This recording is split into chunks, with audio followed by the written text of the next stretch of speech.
Cody. Hi everyone, how are we doing today? Not bad. How you doing? Fabulous. All right, so I'm here with writer, director of Clown in the Cornfield, Eli Craig, along with stars Kevin Durand and Katie Douglas. Thank you so much all for joining me today. Great to be here. Of course. So I want to start out, clowns in cornfields, out of cornfields. I want to know what each of you thinks of them. Are you scared of them? Are you fans of them? I'm just curious what your experience is with clowns. Mm. I think it's the greatest. I think it's the greatest thing ever. Like when I was hearing about like people seeing clowns and The clown sightings of forests and stuff. 2016. I love scaring the crap out of people, and so like I'd be like, "Wow, that's a good gig." That guy standing there scaring everybody. That's fun. I was like, I remember talking to Adam about that, and he was like, "Yeah, I remember that time when that was happening. People were just showing up in parks dressed as clowns. People were terrified. I was heavily compelled by it." Yeah. I think the first scary clown that I remember was John Wayne Gacy. Oh yeah. Oh, Freaked me out. God. I mean, that's some real scary. I mean, that I think really made clowns dark after John Wayne Gacy, you know? Yeah, it's also the element of like, he's your neighbor. Were they dark before that though? That's the question. Like, was there a moment in time where it switched? Because in my lifetime, like people have always been a little scared. It's hard to imagine a time where people thought they were fun and cool. Like they've always been scary to me. I always think there's been this like doppelganger thing to clowns, right? There's like a duality to clowns where even little kids, it's so primal in a way, because even you'll take a 2-year-old or something and they'll see a clown for the first time and they can't look away because the features are so exaggerated and they got a huge smile. But those kids don't trust them either. And there's like, something's off with this guy. And I've seen a kid go from, I've literally watched a baby go from like staring at a clown and smiling to just like tears of horror. And I think that that's just this primal element that, I had to do a lot of research on clowns, and clowns, basically some form of clowns have existed in human nature, like in tribal capacities. And every culture, there's some type of clown, even back to like Egyptian culture. And then in medieval times, there were court jesters the clown would give the truth to the king, but there's always a duality where like you're an entertainer, but you're also a truth teller, and you're, an entertainer, and you're also a little scary. So that's the part I really like about it, that I got to kind of play with. Yeah. Definitely. I feel like Tim Curry as Pennywise also kind of ruined clowns for a generation. Yeah. Oh, yeah. Kind of a touchstone for a lot of us. Yeah. And speaking of throwback horror films, this film has such clear affection for 80s slashers. One of the characters even mentions something about this feels like a bad slasher movie from the 80s. Did any of the three of you, and I'll go specifically through each of you, draw inspiration from any specific 80s slashers for your work on the film? Eli, I'll start with you. Yeah, I mean, all of the 80s slashers films that I watch, they kind of exist like a soup a little bit in my head. So sometimes I'm like, was that Halloween or was that Friday the 13th? But they're like, Friday the 13th, I literally remember seeing, it was probably one of the first real like slasher horror films I saw. And I was I should never have seen it at that age. I might have been, it wasn't in the theater, it was like home video, and my brother had brought it home, and I was kind of peering out from a doorway. My older brother was playing it, and I remember the kills being so real back then. And you watch them now, and they're very obviously special effects, but they're glorious, glorious, like in-camera special effects. And between that and all the other, Nightmare on Elm Street, all those great 80s classics, I was really trying to kind of embrace that vibe in this, but do like an updated version.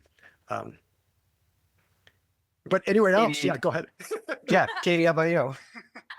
Totally, yeah. There's so many homages in the movie itself. I feel like for me, I remember rewatching, there's an element of like Texas Chainsaw Massacre, which I know that's 70s.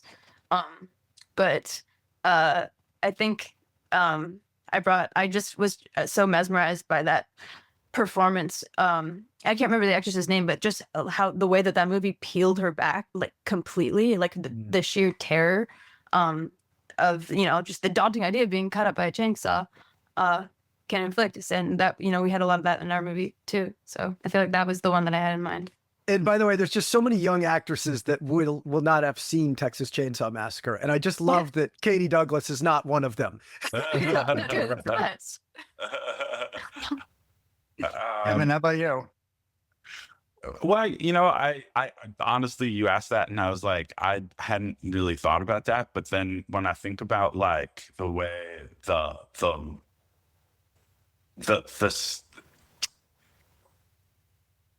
the way that Jack Nicholson leans into in The Shining, like you watch that and you're like, there's no such thing as too big or too small as long as it's fully backed up by your being somehow, by the energies there. And I'm not saying that I was trying to like Jack Nicholson, but there was like it almost felt like there was like knowing that movie so well and loving that movie so well, like just knowing that there's you just lean in, just freaking lean in. Yeah, I love that. Yeah, I love Definitely what lean Jack. in this movie. Yeah.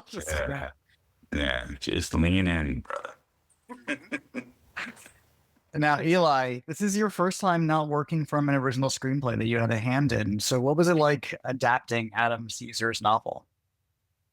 It was both great and a little bit nerve-wracking. I really did want him to love it, and I wanted his fans to love this version of it, but I also kind of wanted to make it my own. So I had to balance those things. I'm always, when I'm writing, I actually, once you're in the writing process, it doesn't feel all that different because you're always like rewriting yourself, and you're always looking for like guardrails to keep a story from veering outside that. I'm always looking for things to make a story more clear, right? And so for me this time, instead of say going back to earlier films that I'm riffing off or going back to my treatment that gives me those guardrails, I'm just going back to the source material. And it was really wonderful because there was times where I'm like, what is this character really saying? Who is this character? And I'd be able to go back to the source and like kind of find it in the book. And I felt it like it was really freeing in a way. It just gave me a mission. I had a mission, and I knew my mission was like to bring these characters to life in as authentic way as possible, and like while staying true to the book, and also adding the visual style of that's mine and my tone, and yeah. And so when I have a mission and I know what I want to do, it kind of makes things easier in a way. Mission accomplished. Okay, cool. Katie, you are the centerpiece of this film. I want to know what it's like leading a film like this. Also nerve-wracking. I think because it is a book, and there's you want to be so respectful of that, and you want to make sure that you stay true to what was originally written. But at the end of the day, everyone has a different idea of what she was going to be and what she's going to look like. So I kind of just Eli and I decided that I'm just going to bring a lot of myself to it, and hope people like it. But I think, yeah, a big thing is understanding the tone and the type of movie you're making and how much fun you're allowed to have. And we honestly just found a lot of that on the day. And that's why the movie has such a specific, very unique tone. We were just playing. Yeah. Awesome. And Kevin, one for you. Between this and Kingdom of the Planet of the Apes, you seem to love playing a character who really makes their presence known in the movie's third act. Without giving too much away here, I want to know what it's like to suddenly take over a scene like that for you.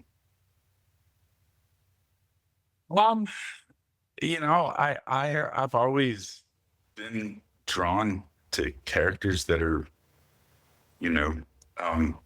a good distance away from what I would consider my normal.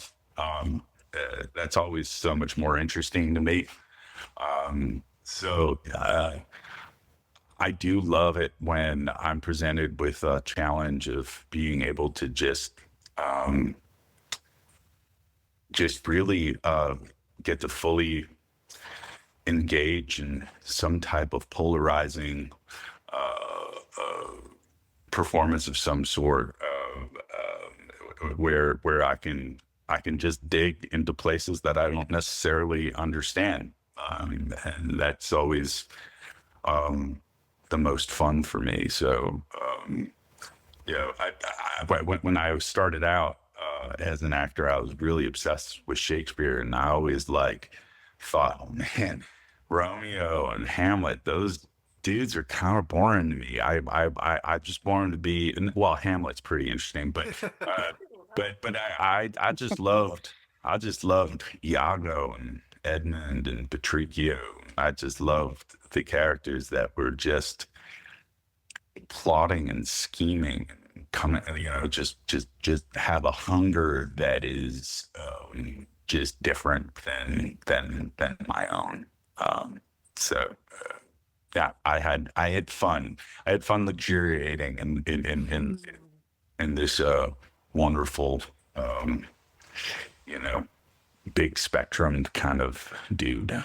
There was a moment on set when Kevin was really plugging in, and I think we did this take a couple of times, and I think I could say the line was, I won't say the end of it, but it's "I'll see you in hell," right? And there was such a connection, and Kevin was like, I don't know, man. Afterward, he's like, I felt something. I felt something come from deep within me when I said that.